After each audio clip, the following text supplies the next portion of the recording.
Montpellier-Monaco, la lanterne rouge fait trébucher Monaco. La lanterne rouge qui n'avait plus gagné depuis à peu près 2 mois, à peu près, bien Monaco l'a fait perdre contre la lanterne rouge qui est les plus romains. Les images, 2-1 contre Montpellier. La dernière victoire de Montpellier qui remontait à début novembre, c'était face à Brest. Donc ça fait un peu plus de 2 mois. Monaco ouvre le score dans ce match. La tête de Thilo Kehrer sur un corner de Lamine Camara à la 32e minute.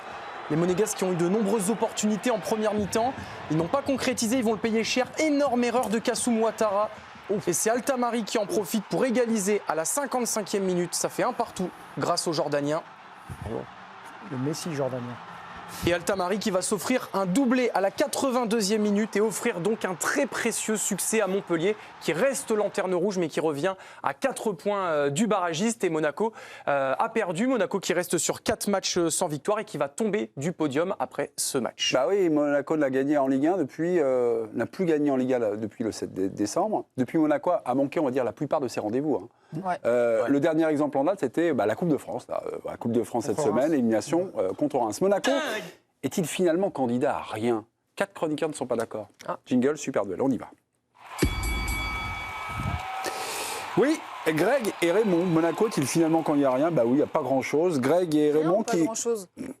À rien. Voilà. Greg et Raymond, qui est le premier de cordée dans ce duo infernal? Vas-y. Ouais, Greg prendra la main.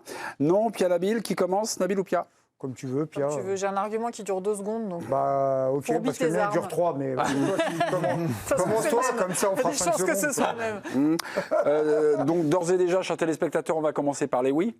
Le temps que le camp du Nord trouve quelque chose à dire. Mais qui commence? Pia ou Nabil? Bon, Je vais répète. commencer, allez. Nabilo commence. Ah, je crois qu'il a la dizaine de secondes d'autonomie. Je peux peut-être faire 10 secondes.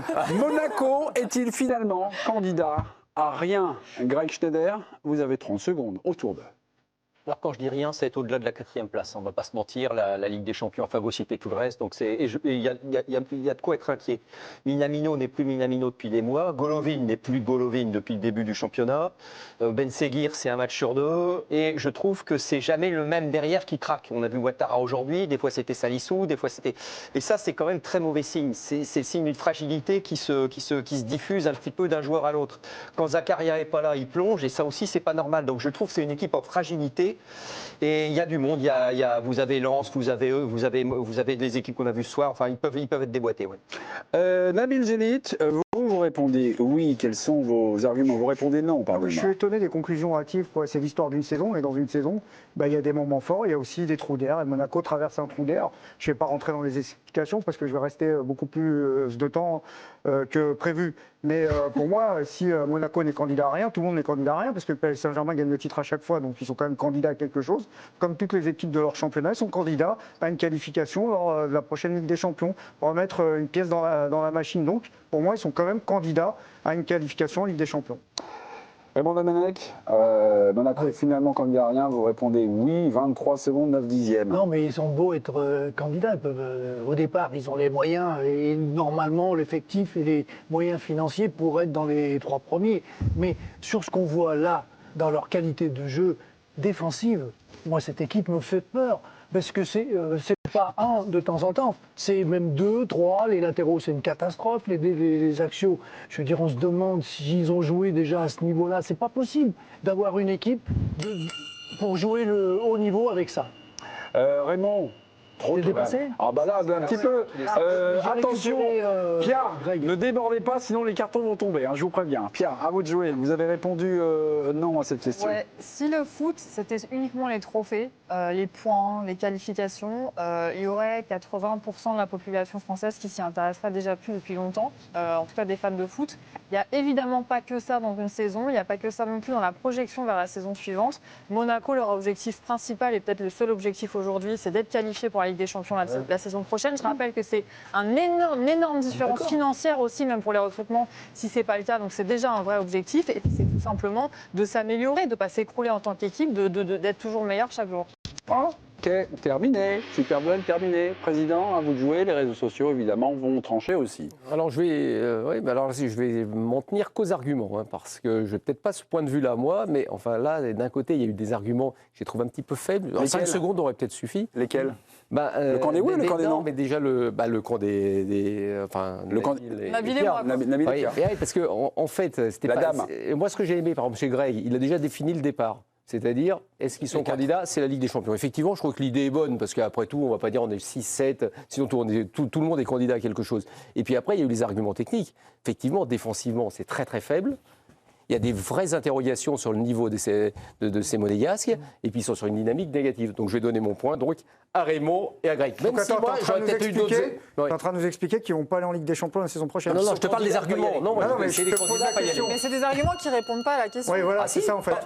Parce que décrypter le jeu de Monaco, ça répond pas à la question. Surtout dans 2 semaines. Dans ces cas-là, il ne faut rien faire alors. Dans 2 semaines, ils vont gagner 2 matchs et puis il dira le contraire. Nabil, Tu mets ta veste là sur ils sont pour Non, Nabil, j'ai pas dit ça parce que j'ai dit que si vous avez... Mais je vais t'expliquer, Jo, si vous avez eu des arguments valables, malheureusement, vous avez été tellement faible, tellement nul, vous auriez dû utiliser 5 secondes.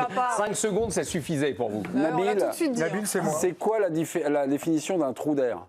Parce qu'elle a depuis... Ils sont en crise de croissance et devant, ils n'ont personne qui marque de but. Depuis combien de temps? Un trou d'air, c'est 2 matchs. Parce que là, ça fait 5, 6, 7 matchs. Non, ils sont 8 matchs contre une équipe professionnelle qui n'ont pas gagné. Et ils prennent des buts à chaque fois. Moi, c'est ce qui m'inquiète. C'est qu'à chaque fois, ils prennent des buts. Et contre des équipes, attendez, Reims, c'est mal depuis 5 ou 6 semaines. Ils ont perdu leurs meilleurs joueurs. Montpellier, ils ont quand même un pied en Ligue 2.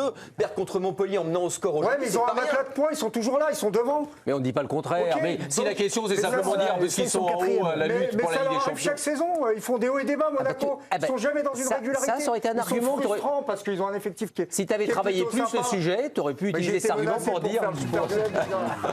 J'ai rien travaillé. Un match à 19h, une préparation à 23h.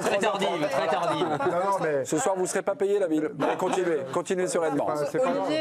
Olivier, il y a une chose quand même qu'il faut dire sur ce match, et je ne sais pas si on va en parler, mais honnêtement, en regardant ce match, on ne regardait pas Monaco, on regardait Montpellier. Parce que c'est eux qui ont crevé l'écran ce soir, c'est eux qui avaient une vraie envie de gagner ce match. Franchement, ils se sont... J'aurais pas dit ça en première période.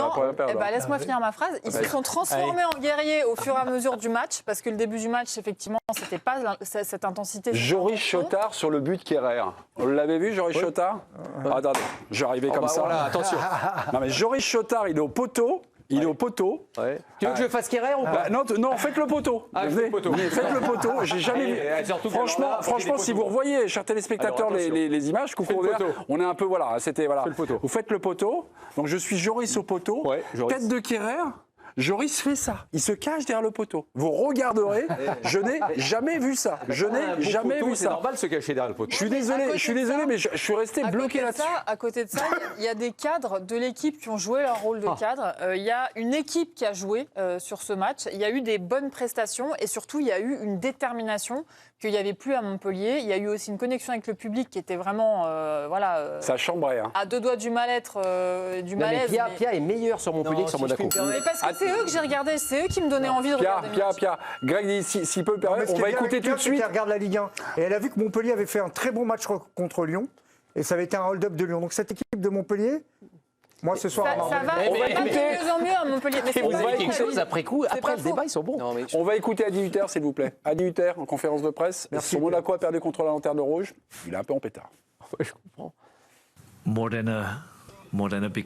Plus qu'une déception, c'est un gros coup derrière la tête pour nous en tant que club. Je respecte tous les adversaires. Félicitations à Montpellier pour cette victoire. J'essaye de rester respectueux, mais on est très très déçus.